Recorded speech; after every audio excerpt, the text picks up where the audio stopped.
Hello everybody. Today we're going to be making a salad recipe that I am very fond of. I've been making it for about 3 years now, and I love to make it for other people because it includes a lot of vegetables that people don't normally like to eat. Cabbage, kale, broccoli, garlic. So I'm peeling garlic first because once I rinse the vegetables and start cutting all the vegetables, my hands get wet, and I really don't want to have to be peeling garlic with wet hands.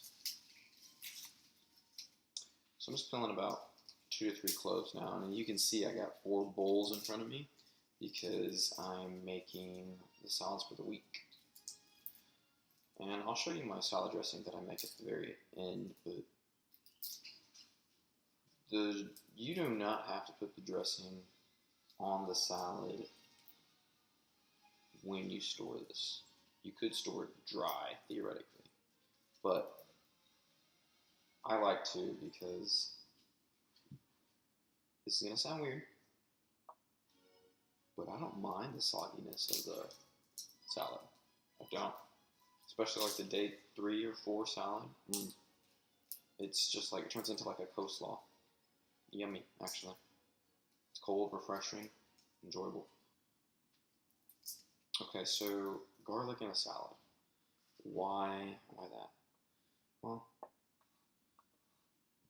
garlic has many health benefits, and it's really hard to get it in your diet unless you intentionally add it, you know?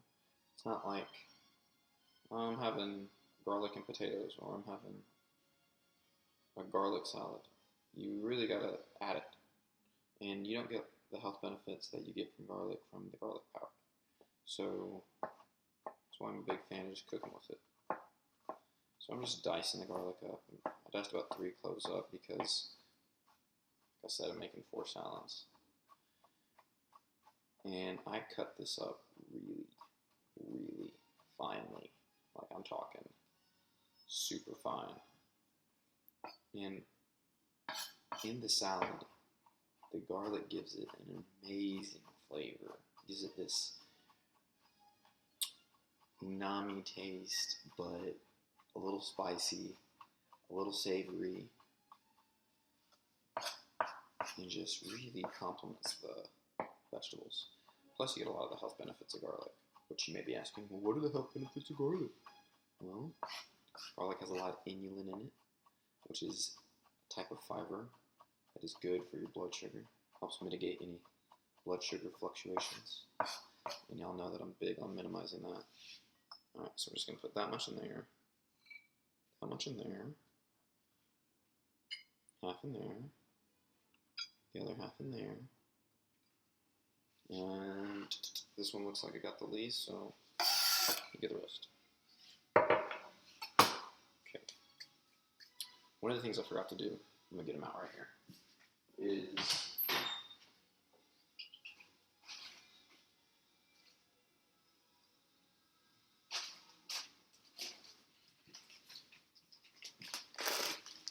nuts.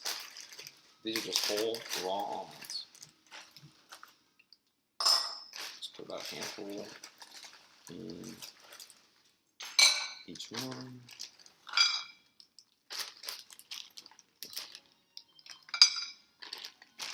So I like to put next to my salad because it adds a nice crunch. Gives you a good source of fat. It's filling, it's tasty. Really can't go wrong with it.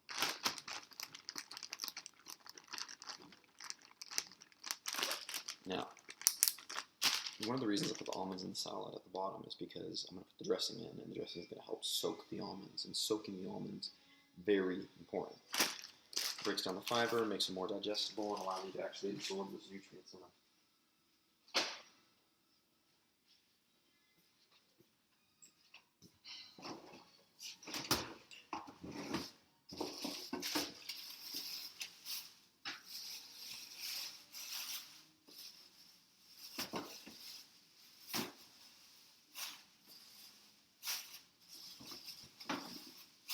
Get all of this out right now.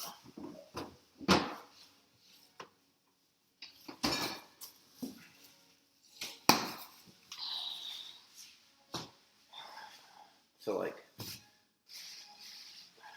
Merry Pippin, and they just robbed farmer maggots crop all the freaking veggies they got from my dude's garden. Okay, so where to start? We'll start with cabbage. So I use red cabbage because I try to eat the rainbow. Gives it a nice color pop to it, and it tastes great. So whenever I make the salad, I like to cut the cabbage thin because thick slices of cabbage they're not fun to eat. So I got to just cut it straight down. Now I'm just gonna go down the middle with it, kind of long ways, and then I'll just kind of throw it up and do 1 or 2 diagonal, and then just some cabbage there, some cabbage there.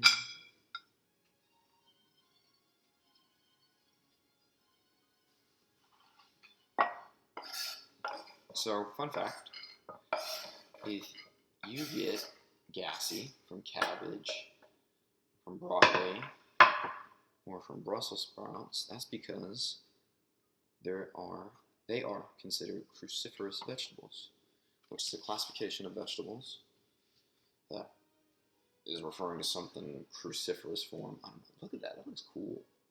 Could be a symbol for something. And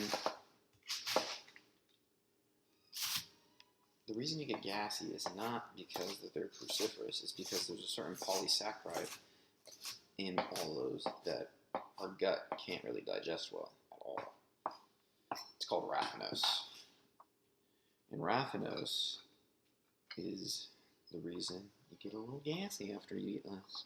That's okay, your gut bugs like to eat it. And if you don't know what I'm referring to when I say gut bugs, it'll blow your mind. There's bugs in your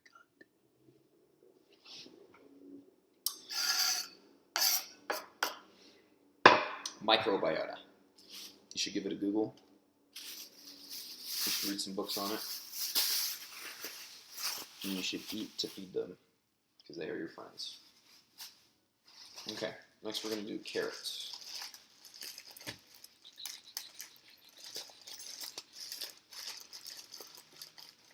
Get about 3, I'll get 4 carrots.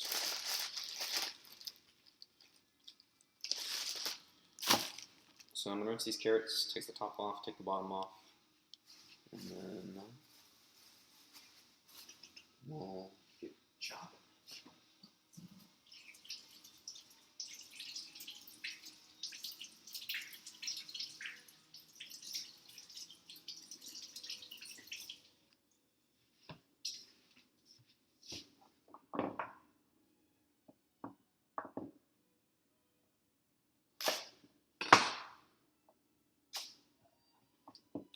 So, I referenced Lord of the Rings earlier, referring to, it's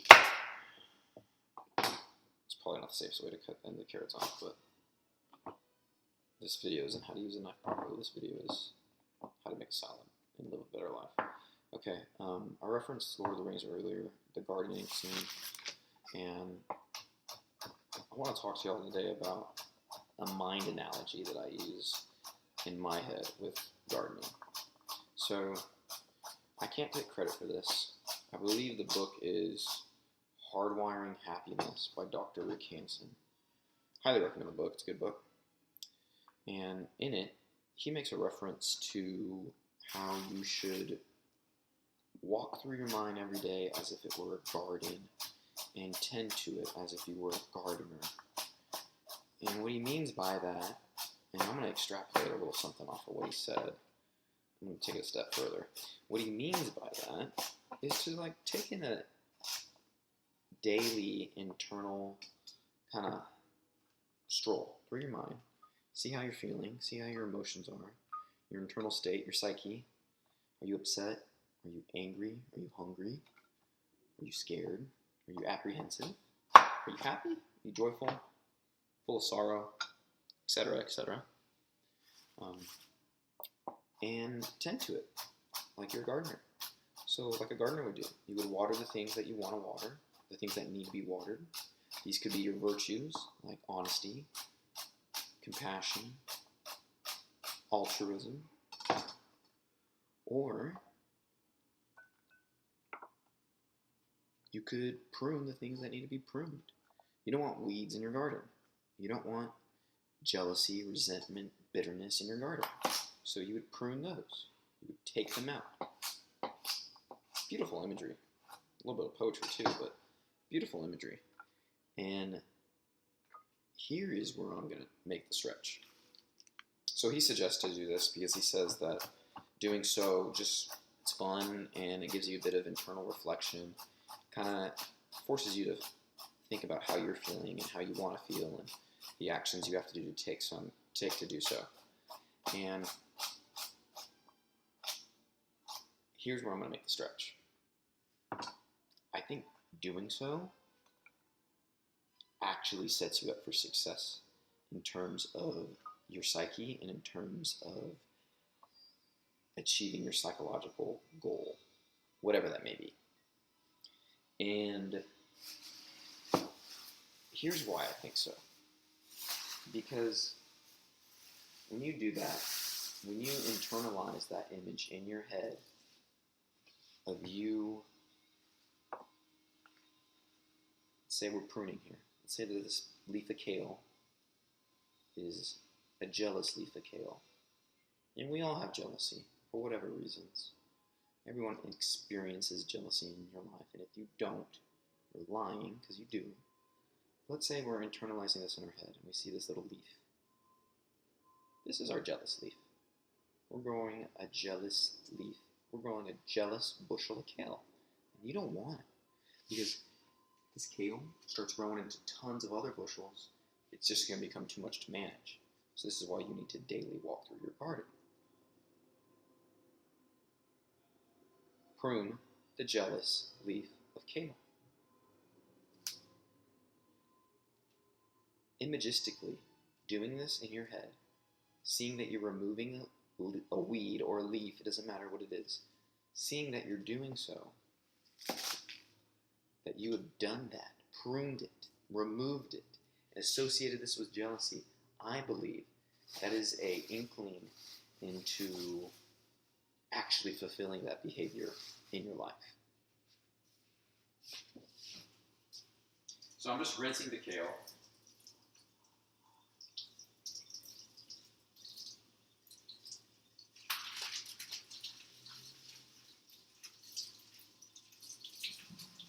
I'm also massaging the kale.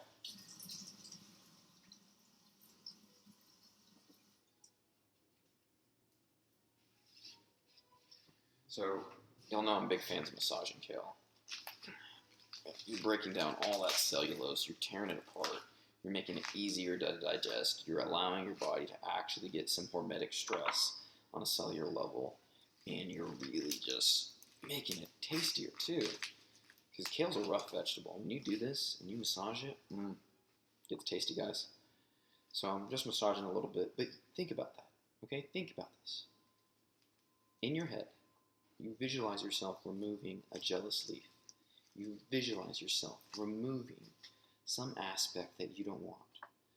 I think that's actually a necessary step and a good sign of psychological health when you do so. And it sets you up for success because you've already done it in your head. So that way, later in your day, when something happens, when you see that guy driving that brand new Audi, got a freaking physique like, I don't know, like a movie star,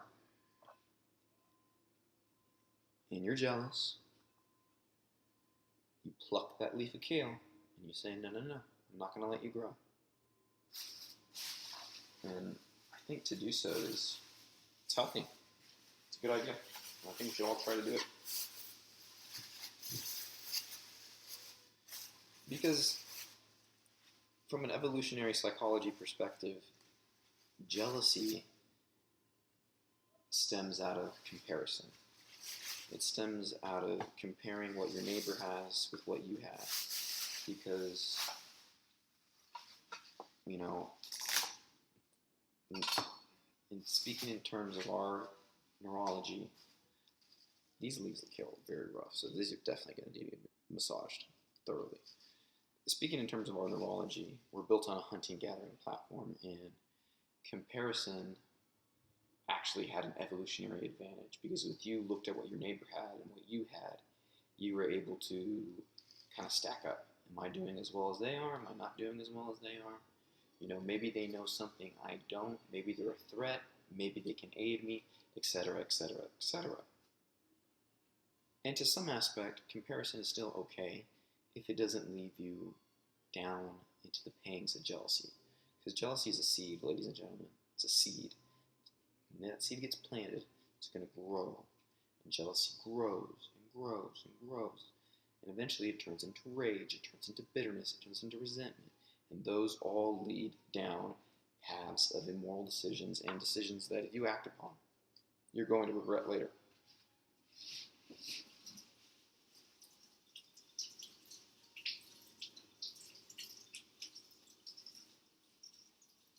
So, rinsing the kale again.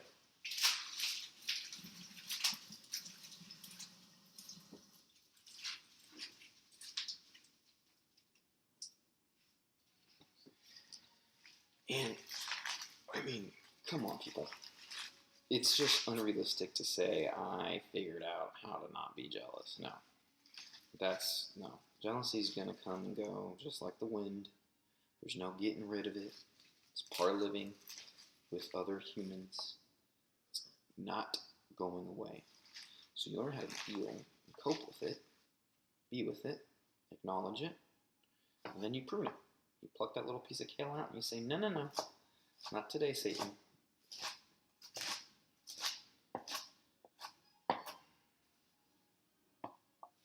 Alright. So, I know what y'all are thinking, this is a lot of kale. Well, like I said, once you put the dressing on it, the kale kind of shrinks a bit, and it will get batted down. Let's see here. Take a look at that one, put in that one. Alright, so we're done with the kale. Next ingredient we're going to put in is cilantro.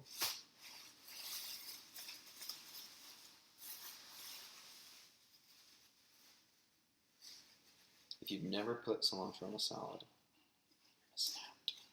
It's good. It's real good. So I'm just going to take about 3/4 of the bushel of cilantro. I'm going to cut the stems off. And I'm going to rinse. So with any herb, it's always a good idea after you rinse it to do some sort of physical stress to it so you can get more fragrance. So I like to kind of slap the cilantro. Crumble it in my hand and I just clump it. So, it looks like this. And doing so does two things. It opens up a lot of the aromas in the cilantro, and it actually gets a lot of the water out of the cilantro too. So it makes it less soggy. So it's a win-win. So I'm just going over it. Rough chop. Nothing super fine. Nothing crazy. You see how my hands look? You want to peel garlic after this? No, you don't. That's why you peel garlic beforehand. Okay.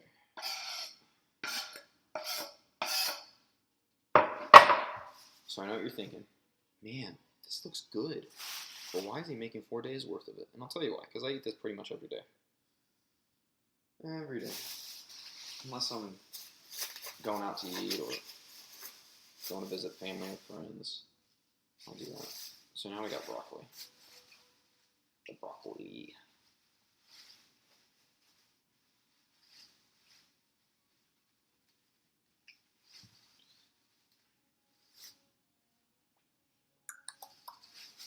So that is my challenge for today to y'all.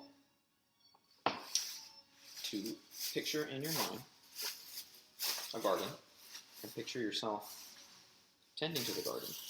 And I want you to pick one. It doesn't have to be a vegetable, it doesn't have to be a fruit, or it doesn't have to be a weed. I want you to pick one virtue that you want to nourish, you want to water, you want to strengthen. You can associate it with your favorite flower or vegetable or tree or whatever, your favorite vegetation. Pick one virtue, start to water it every day. Pick one weed, start to prune it every day. That's the challenge. Do that. So, what's in the broccoli?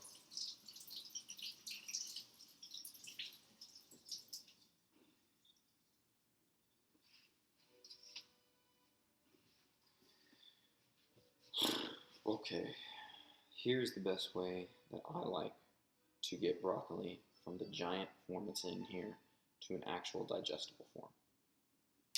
Just break. Just break, break, break, break, break. I don't like to cut it because when you cut it, you get all the little sprouts everywhere all over the cutting board, and the sprouts are actually the part you want to eat. So try to avoid that from time to time.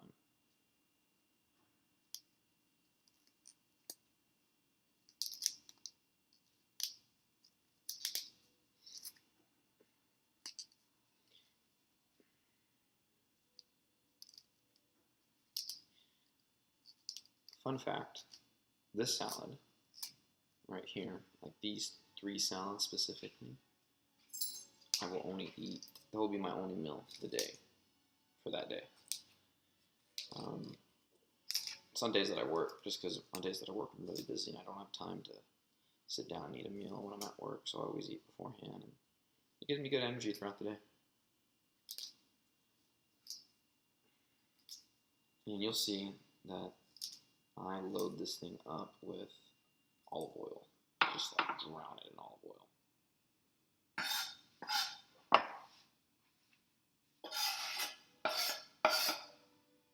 Alright folks, that's it. Salad's done. I'm going to put the rest of this stuff in the fridge, and then we'll get to the dressing.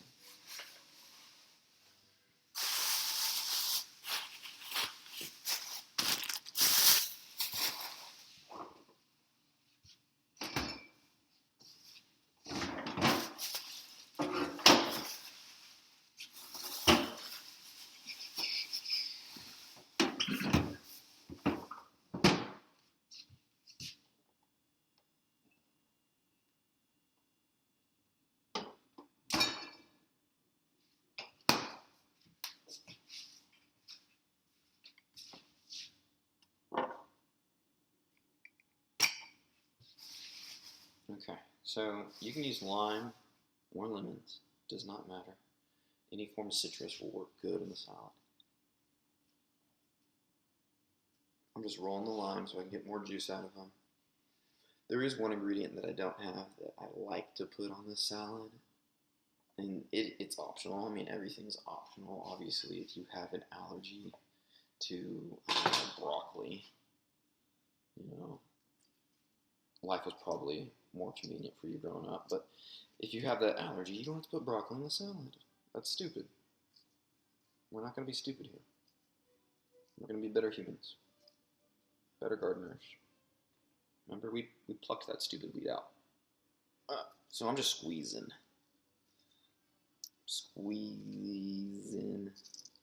all the lime juice in it. Man, and the lime smells so good, especially once you roll it and you get that skin to release all the aromas. It's delicious. And if you haven't noticed, I just caped one of the bags that the produce comes in, and it comes out my trash bag. It's really convenient. Kitchen tip. Anytime you cook. And I save them too, because that way, there's a lot of times I cook and I just need things to throw, and it saves trips to the trash.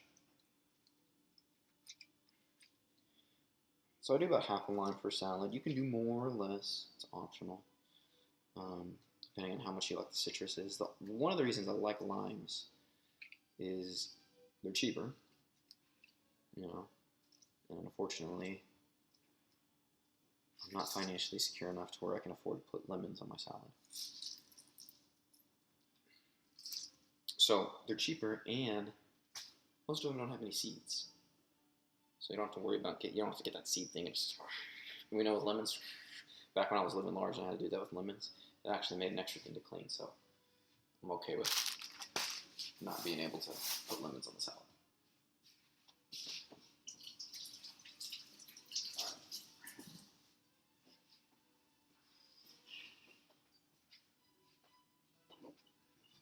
Okay, so next part of the salad dressing is some apple cider vinegar.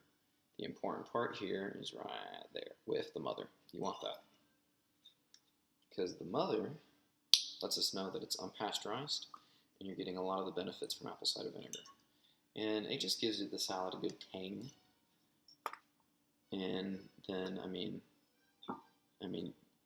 I've read everything on the internet from apple cider vinegar cures cancer to kills Hitler to lessens acne, improves hair growth. I don't know. As far as I know, the only research that has actually been shown is that it mitigates fluctuations in blood sugar postprandially if consumed prior. So that's big words. Let me break that down. If you took a teaspoon of apple cider vinegar before a meal, after the meal, your blood sugar would not rise as much. Plain simple. It's the only thing that's actually been proven in the research. So you can see I am being very generous with olive oil. And why is that? Well, like I said, 1 meal a day, you need the calories. And also, gosh, man, when you got that bitter, spicy olive oil where it's just yummy and delicious, it makes it amazing. Also, fun fact, other than all the health benefits of olive oil, all the polyphenols, all the benefits that it does for you, guess what? You see this? See these dark leafy greens? Those all have really good vitamins in them. Vitamin D, vitamin K, vitamin C. Vitamin D, vitamin K, vitamin A, vitamin E are all fat soluble. What does that mean? It means you can't absorb it. There's no fat in your diet. So olive oil makes this salad not only more enjoyable to eat, makes it better to digest, and makes you actually absorb all the vitamins and minerals in it more efficiently. Okay, so that's it. I don't have any Bulgarian yogurt or Greek yogurt to put on the salad, otherwise I would, because it makes it really tasty and just gives it a nice good creaminess to it. And if I did, I would just get like a spoonful, plop, plop, plop, plop, then get a fork, mix it up, mix it up, mix it up, mix it up, etc. The one thing I do like to do prior though is I'll put some salt and pepper.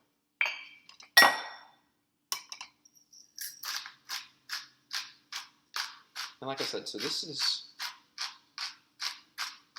I would really encourage y'all, you don't have to do 4 salads, but I would encourage y'all to make this recipe. I'm not scared of salt, by the way. I would encourage y'all to make this recipe, and you don't have to do 4 days in advance, but at least do 1 day in advance and let the salad sit for 24 hours, or even 12, and see how the flavor tastes. Because the kale, the broccoli, the cabbage all absorb, and they sit in the lime juice, they sit in that vinegar, they sit in the olive oil, and they absorb that fat, and it becomes part of them. And it's so tasty. It's such a different flavor.